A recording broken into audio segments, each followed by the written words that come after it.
mataas ang music intelligence na mga yun. Yeah, I have one daughter who's also in that sort of a framework. But I want to do a little bit of a different thing. No? My discussion today is going to be a little bit more reflective. I'm amidst very distinguished people in the academe and in the world of education, and I'm only a salesman of load. So uh, I want to make sure that I put a bit of a link between somebody who sells load and somebody who actually also teaches as a night job. So I'll do my presentation in 3 parts. Now. First, talk a little bit about technology, what I see right now, and reflect on that one vis-a-vis the students who I see coming into the workforce.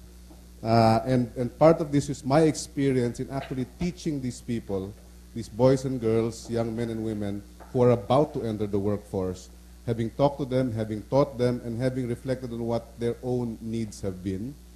The second one is I want to go back through my own aha experiences about education, because there's a lot of things that were so stimulating about what all of the other speakers had mentioned. And I'd like to reflect on some of them so that you see also that from somebody like myself who's doing what I do, a lot of these things really resonate. And then the last part is I'm going to do a bit of an explanation as to how something like this can change your life, okay?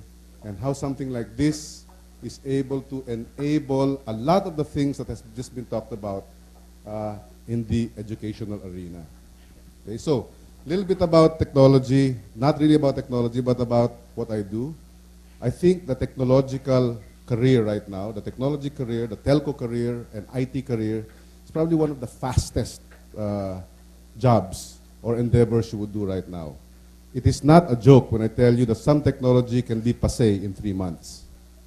So why am I talking about this? It's very fast. It's a very, very fast industry. So, ano relasyon nun sa education? A lot of the things that were talked about, especially in the lines of experiential learning, have a lot to do with success rates in this industry. If you are not a person who can adapt and learn, and then, more importantly, let go of what you learned to learn a new thing, it is going to be very difficult to adapt in what I think is going to be the wave of the future, and that's technology.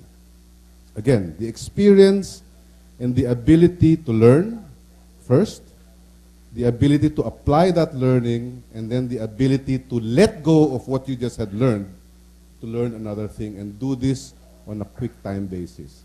It's an extremely important skill, and it is one of my dreams to have the people of the Philippines actually adopt this sort of a thinking and a sort of, not even a method, but a frame of mind. So I think if we are educating people outside of the humanities, outside of the arts, but gearing ourselves towards a 21st and 22nd century which is going to be very technology-based, we have to build the workforce that is adaptable to that one. And we have to start where you are right now in the universities or in the schools that you actually administer to and run, or where you are part of the faculty. So that's the first point I wanted to make. I just wanted to start with a very cliche-ish chart. It's actually almost corny, but I want to make a point out of it. We all know what the saying is. Now, give a child a fish, and he eats for a day, and teach the child to fish, and he eats for a lifetime. But my saying doesn't end there. Because if the process is boring, the child will die. Okay? He will never want to fish. Okay? So, I think my experience, both as a professor, I teach in the graduate school of the Ateneo, and I also lecture at the Strategic Business Economics program of the University of Asia Pacific. So that's I've been teaching since 1997, so that qualifies me to be a little bit of an old-timer in the teaching profession. But I teach relatively older kids. And by the way, sometimes even if they're already in their doctoral degrees, they're also still kids. So what if the process is boring? What's going to happen? I want to go back a little bit and I reflect on my students.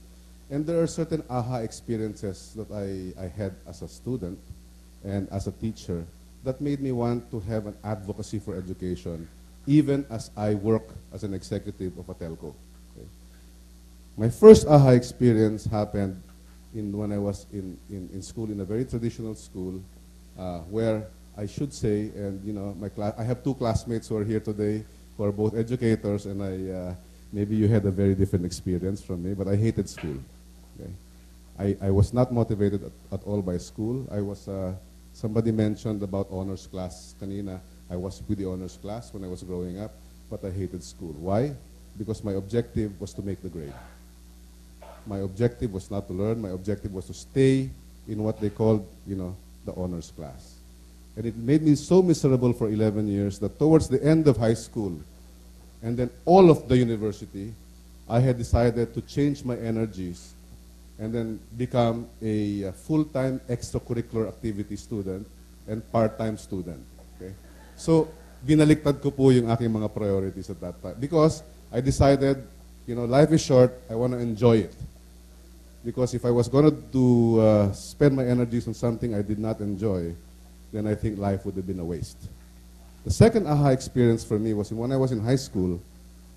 I used to tutor at a school near the school where I went to, which was called the Quirino High School.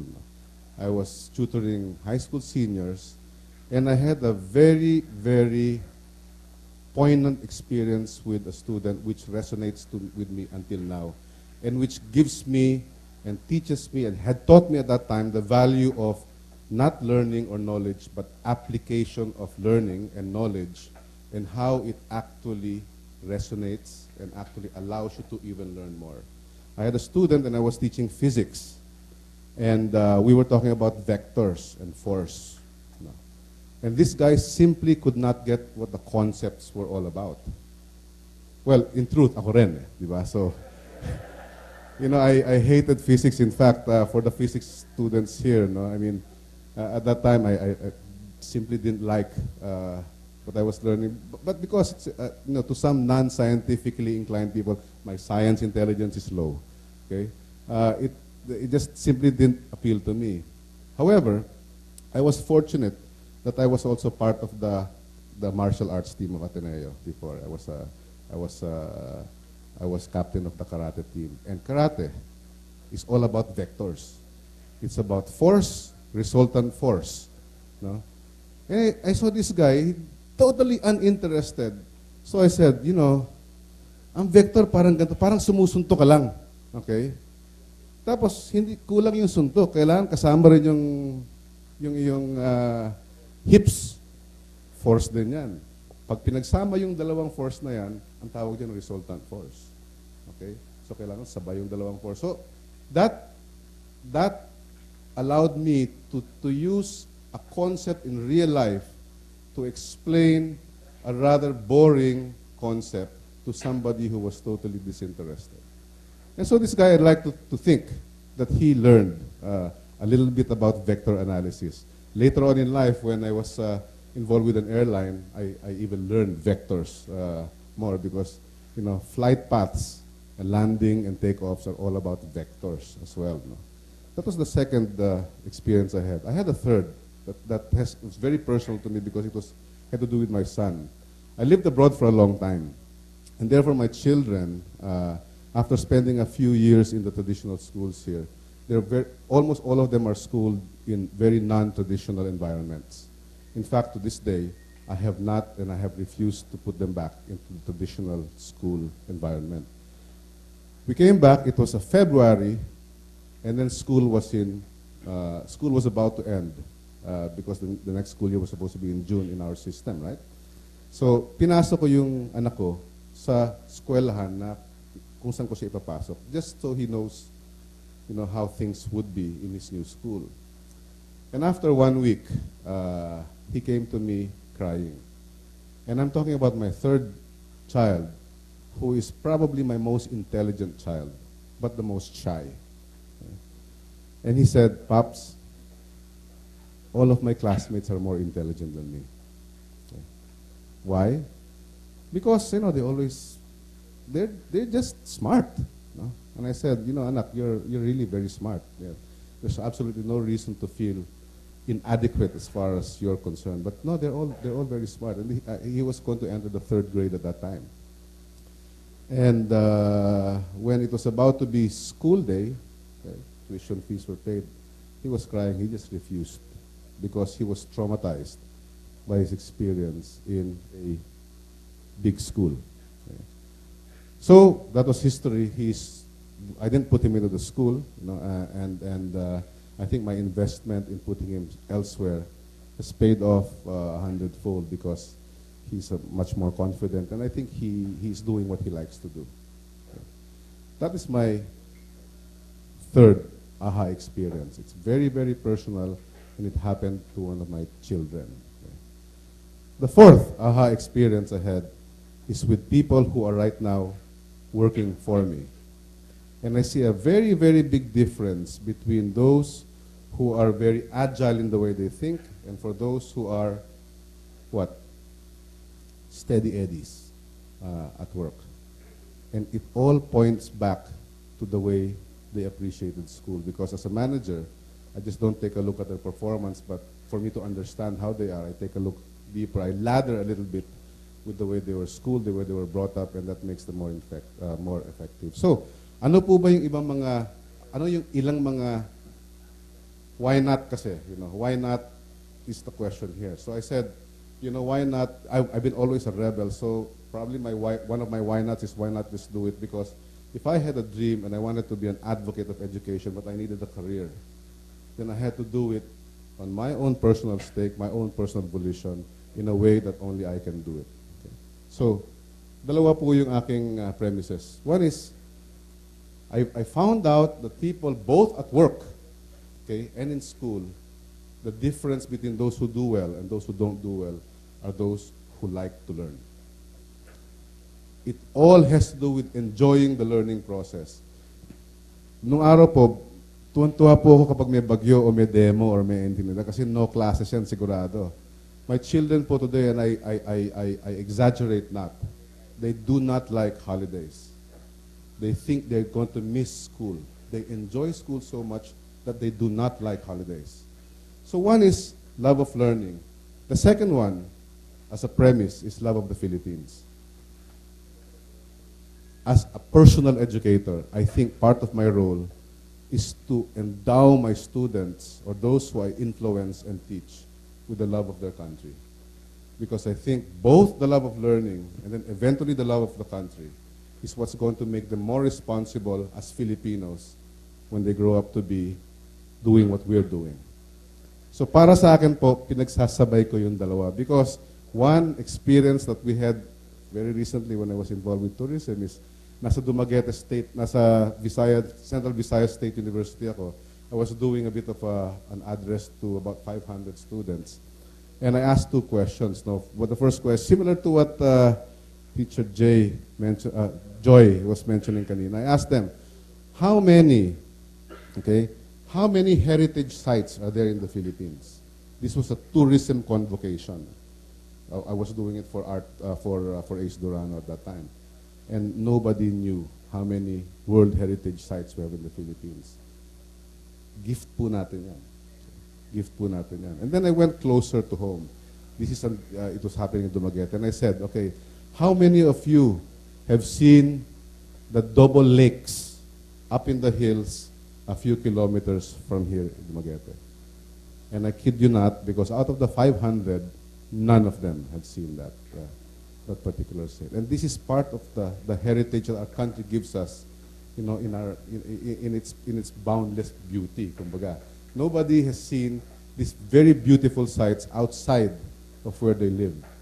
So, even if only for that, sabi ko, there has to be a love of the Philippines. Now, saan yung disjoint? Okay? I really think that when we were young, we were doing things that made learning very difficult. And I laud the people from MI, the people from all of the other unstructured schools who have broken the rules.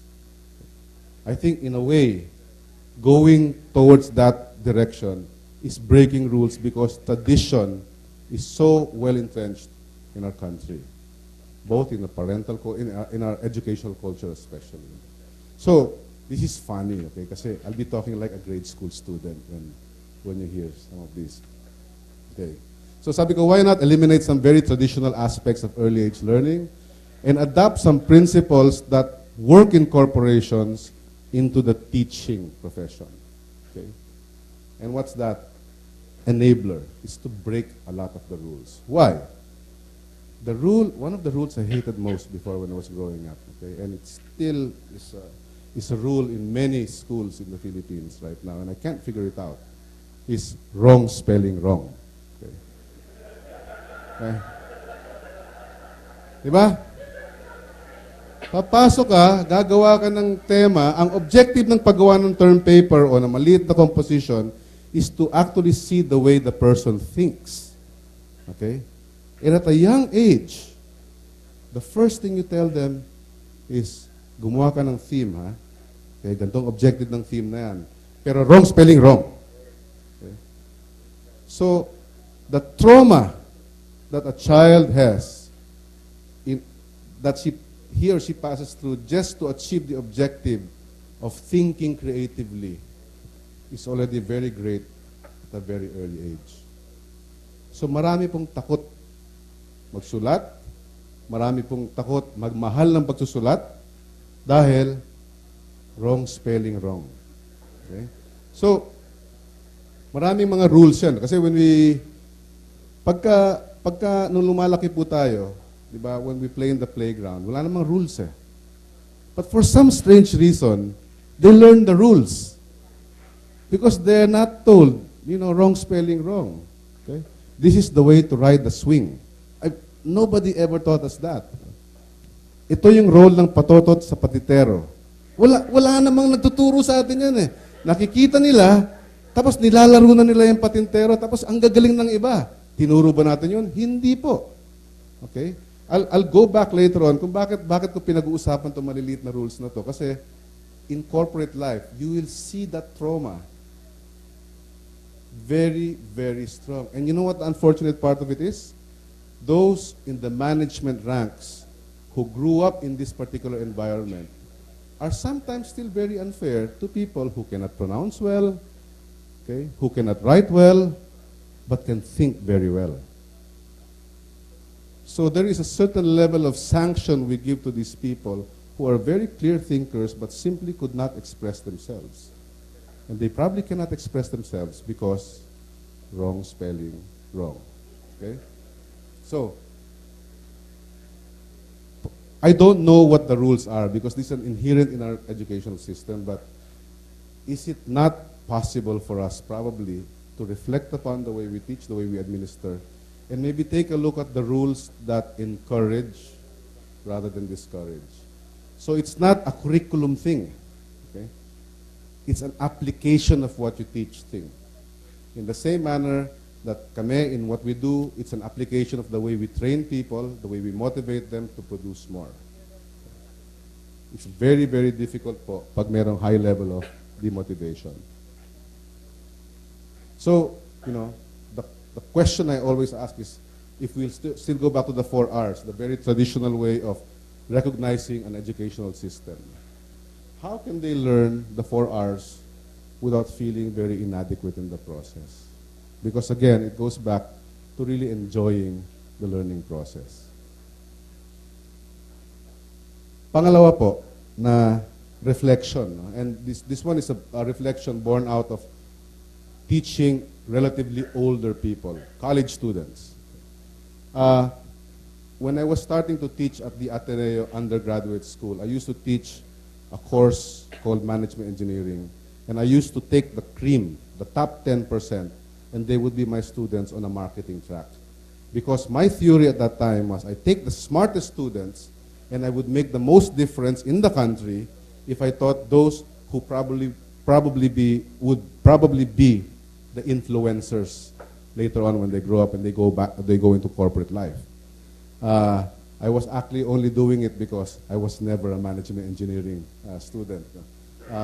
My course in university was philosophy because I wanted to become a priest, and then I decided to get married instead. So so much for the priesthood, Father.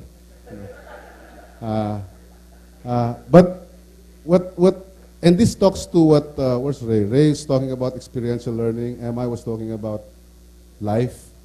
And basically what I found out was when I teach or instruct students and then take them away from the book, or no, not take them away from the book because that's very unfair, no?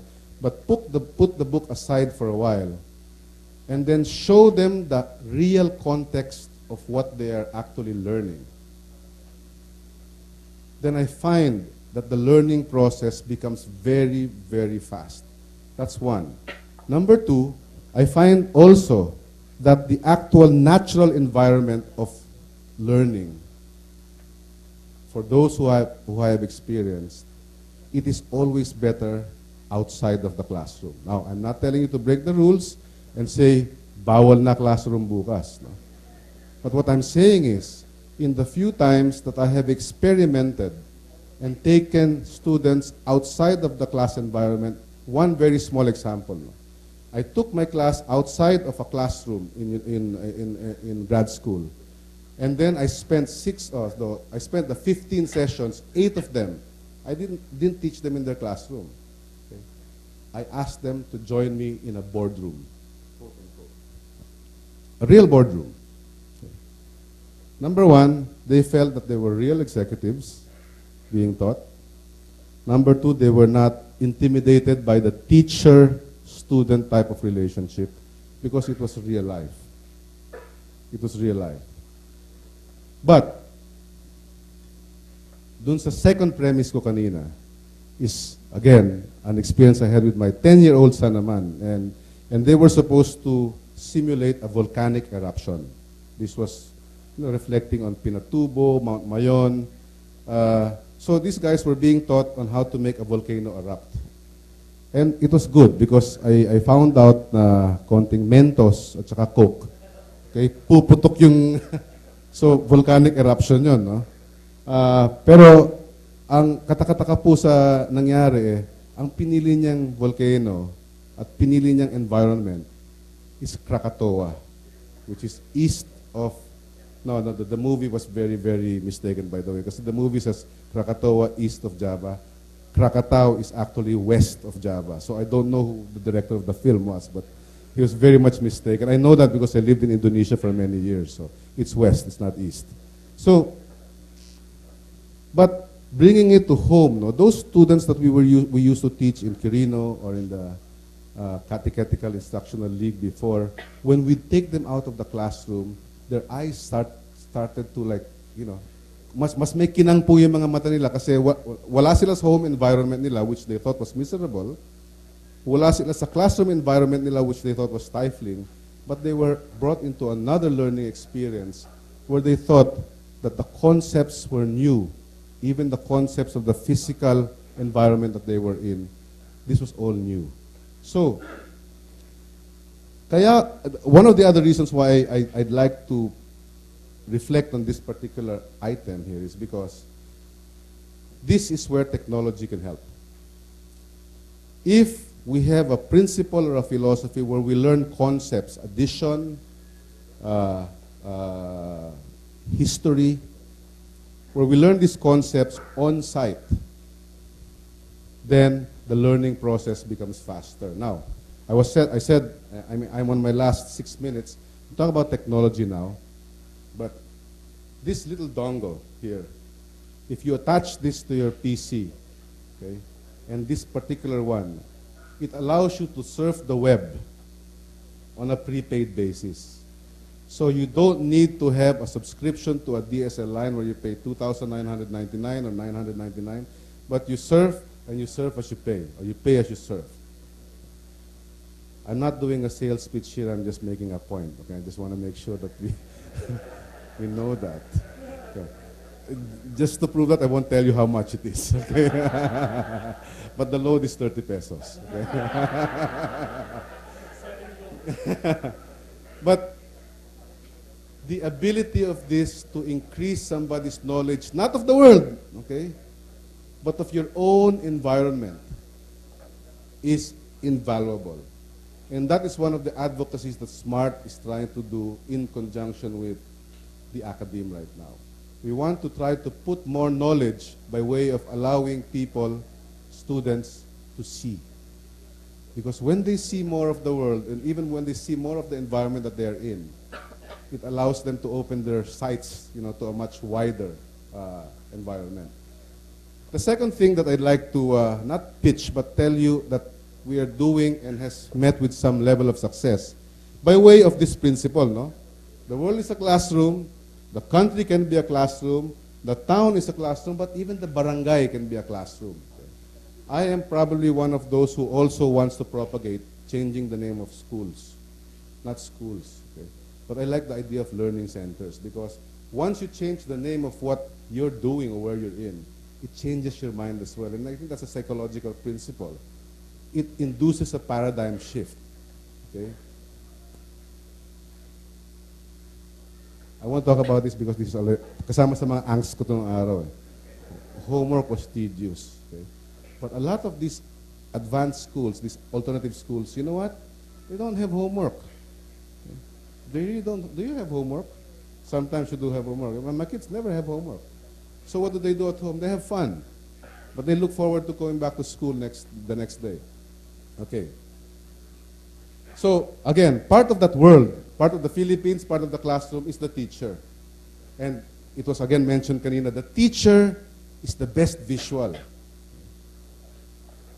If you can be crazy enough to look like an igorot when you teach about the mountain province, it is the most effective tool. Why? Because it's show and tell. Show and tell is such an interesting activity for any kid of any age. Even at my show and tell is still the best. Those of you who watched the SONA yesterday, one of the mayors in the Quirino province was there.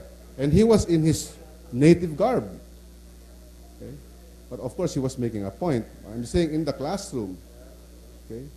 I remember the reason kung bakit ko naaalala yung ibang mga phrase galing sa Florante at Laura. Kasi isinadula namin yung Florante at Laura. No? Hindi lang binasa. Okay? But you will never memorize Florante at Laura until you get into it. At saka Cyrano de Bergerac. Siya ay merong tatlong ilong na mahahabang ilong na pinagpatong-patong.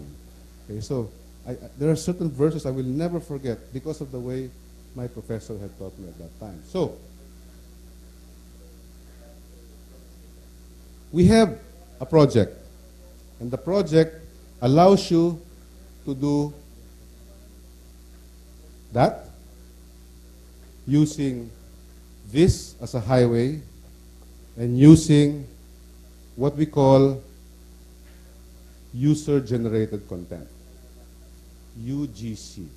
And here the user is either a student, a teacher, an administrator, or a school. So how does it work?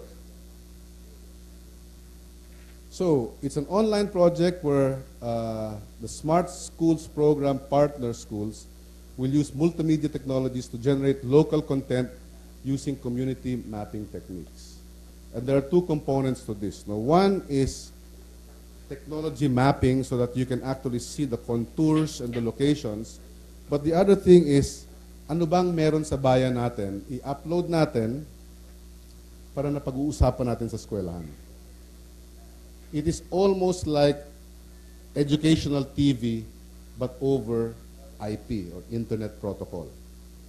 But it uses rich media so that people or students can get to know what their environments are, and then from that generate a syllabus or a learning program that allows them to integrate other concepts in the maths, in the sciences, or in the literatures that can get and make the learning experience more rich.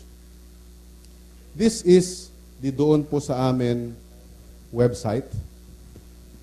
And what we are happy to note is there are some schools that have already adopted this technology and they're actually building their own website.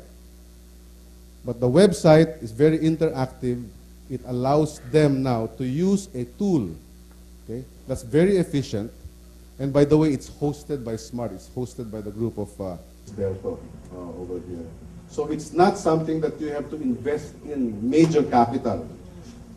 In fact, at some point, you will find that your investment is going to be your students trying to get more information about the surroundings so that they can use it to learn more. So ang hamon lang po, okay, yung why not? Why not break the rules? Why not experiment? And then lastly, why not just do it? Instead of having all of the debates. Malungkot po yung kwento ni Father sa akin kanina about this very successful teacher who was out of the box. Okay? But, you know, ang problema, umalis siya dun sa school niya dahil kinukutsa siya ng ibang mga kasama niya for being out of the box. Pabayaan nyo na lang ho yun. Kasi students might learn from them, we might learn from them, and they might make for a better education for the Philippines. Maraming salamat po. So, Thank you. Smart Bro. Any questions for Bong here? We have time for one question. Anything from Ilod to Piolo? You can ask me. You can ask me about technology or what. Or Doesn't have to anything. be education. Okay, gone. Thank you very much, Okay, Mr. Mojica. thanks. Maraming salamat po.